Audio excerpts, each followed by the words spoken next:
radiation like a wolf in sheepskin, cackling as we reached to pet it. Swallowing up my brothers and sisters until our tears became crashing waves of terror. The first wave was poverty. The lowest of the low, lost in the search for stability, it was the clause, the fine print dealings and the eviction notices, the bloodied hands that took and became wealthy off of the sweet scent of suffering. We've been drowning here for a long time.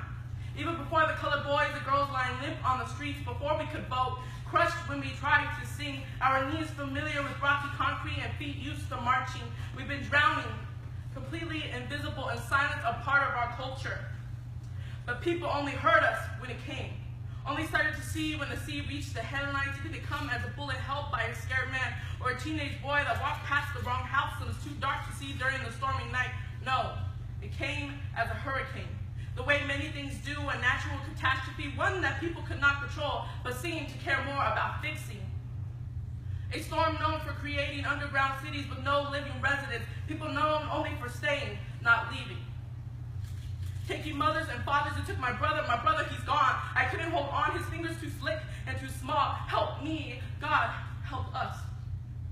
We've been drowning here for a long time, and even after the hurricane ceased to an end, the water drained back to the sea, and the deserted bodies collected and passed back like exam papers, scores determining whether poor survivors have better sob stories. It's more interesting to hear about a family that had everything and was left with nothing than a family that had nothing even before the hurricane came. We are still drowning, our homes still gone, our loved ones ripped from fragile arms by swirling pools of destruction, watching organizations rebuild free homes for those who could pay to restart, and not the poor left to float through the currents. That's the thing. Another disaster hits and people forget, frequently using #save, but not remembering the ending.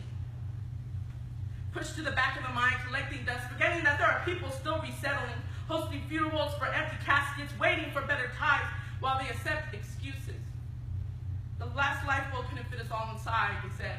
They would come back for us, they said, lying through razor-sharp teeth as we watched them packing more people from the upper state neighborhoods, leaving us on another roof as the water rises.